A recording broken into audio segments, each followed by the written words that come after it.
Bonjour à tous, Alexandre Blondeau avec vous, enseignant en éducation physique, créateur de l'École nationale d'apprentissage par projet. Créateur, mais pas le seul, parce qu'il y a beaucoup de gens qui sont dans la création en ce moment, c'est intéressant à voir. Il y a des gens avec qui il y a une symbiose, et puis il y a des gens qui ont d'autres avenues, qui ont toutes sortes d'avenues. Aujourd'hui, je vais vous entretenir sur la...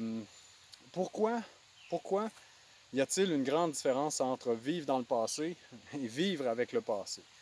Bon, il s'est passé des choses, puis personnellement, moi je rentre plus là-dedans, définir ces choses-là, trouver ça injuste, même essayer de trouver une justice là-dedans. Je pense que la seule et unique justice qu'on peut trouver là-dedans, c'est d'avoir encore la possibilité de créer des sociétés, des organismes privés, semi-privés. Ça, encore une fois, il y a des choses qui vont se mettre en forme. Mais il y a encore une possibilité ici, dans notre pays, le Québec, de définir des règles pour des petites sociétés, des petites communautés. Donc moi, c'est là que je me situe.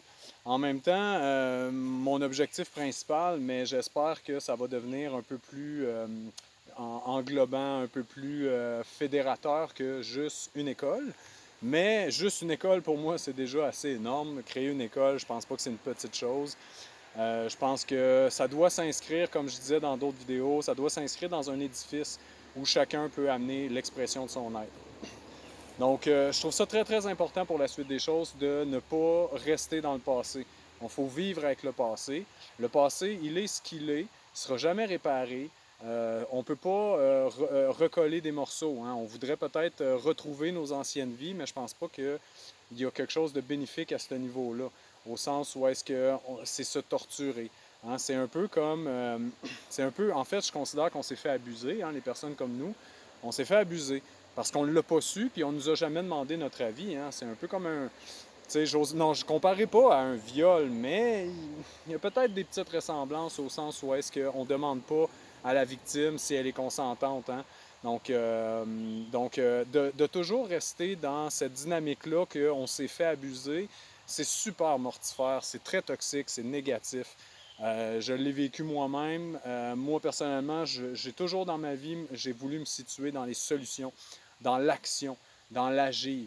Donc, on ne retrouvera pas nos vies d'avant, mais par exemple, on peut construire un avenir en tenant compte de ce qui s'est passé dans l'histoire, très proche de nous récemment. Donc, si on prend en compte tous les paramètres qui nous sont arrivés, puis qu'on les amène à terme, ces paramètres-là qui nous ont amenés à créer des nouvelles choses, bien, on peut réussir à ne pas tomber dans les écueils dans lesquels on a pu tomber ou dans lesquels le pays, la société est tombé dans ces écueils-là. Hein. Donc si on est pour créer quelque chose, on va créer quelque chose qui va non pas contourner, c'est pas le bon terme, mais qui va créer une voie, une direction qui va nous permettre la pleine expression de notre être, de ce qu'on considère comme étant une validité d'expression de l'être. Donc je pense que c'est très important de se situer en premier lieu dans un avenir où les gens qui nous ressemblent, les gens qui souhaitent élaguer. Hein? On parlait d'élagage. Hein? Il y a beaucoup, beaucoup d'élagage qu'on doit faire, je pense, même chez les gens qui déjà achètent des paniers bio depuis longtemps, ou déjà, moi j'ai des amis qui n'ont pas de papier de toilette. Moi, quand je suis en milieu forestier, j'utilise pas de papier de toilette. Hein? Il y a d'autres manières de faire la chose. Alors, donc déjà, il y a beaucoup de gens qui, depuis très longtemps, élaguent. Là, c'est le temps peut-être d'aller encore plus loin en termes d'idées. Est-ce qu'on est capable d'envisager vivre avec un minimum de ressources qui viennent d'ailleurs? Hein? Donc souvent, moi, je donne cet exemple-là. Si au Québec, aujourd'hui, on n'a pas des épiceries totalement de produits, des épiceries uniquement remplies de produits faits au Québec, ben c'est parce qu'on n'est pas capable de se passer de certains produits qui sont, selon moi, du superflu.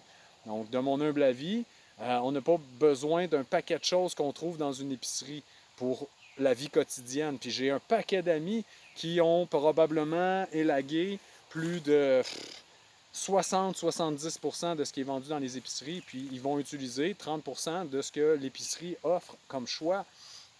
Et c'est des choses qui nous font du bien habituellement. Hein. Plus on élague, et plus on est dans la simplicité. Hein. On parle de ça depuis que je suis très jeune, simplicité volontaire. On va faire un pas de plus dans la création de ce qui s'en vient. Ça, c'est clair, net. Il n'y a pas de quiproquo là-dessus. Il n'y a même pas, selon moi, de négociation. Au sens que oui, on peut parler de qu'est-ce qu'on a de besoin vraiment, mais on doit se concentrer à ce qu'on a de besoin vraiment. Alors, une petite vidéo très courte ce soir. Moi, je voulais tout simplement peut-être clarifier pour certaines personnes qui ne savent pas trop dans quelle optique que je me situe. Moi, je ne suis pas dans l'optique de récupérer nos vies. Donc, on ne récupérera rien de cette société-là. Il y a beaucoup de gens, et de façon totalement valide, hein, qui bénéficient de ce monde-là. Il y a beaucoup de gens qui vont mieux vivre grâce à ce monde-là. Donc, moi, je considère que ce n'est pas mon cas. Puis je pense qu'il y a beaucoup de gens autour de moi que c'est pas le cas non plus. Ils ne considèrent pas qu'ils vont mieux vivre dans ce monde-là.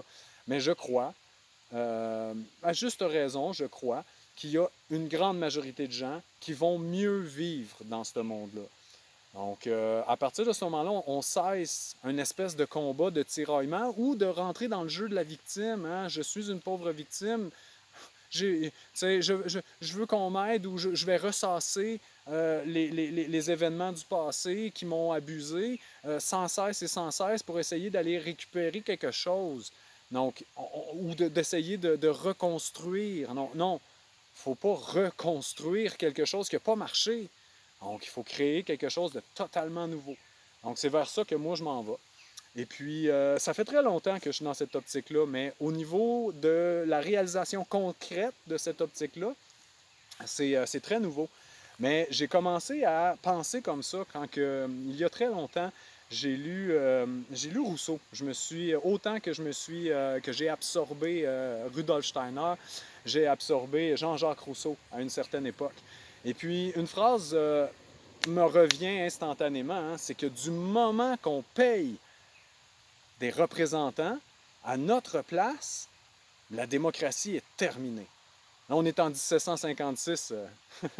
Donc déjà, il y avait un homme à cette époque-là qui avait saisi que l'argent ne peut pas acheter la liberté. La liberté s'affirme par l'expression de l'être. Allez creuser Rousseau. Bonne journée!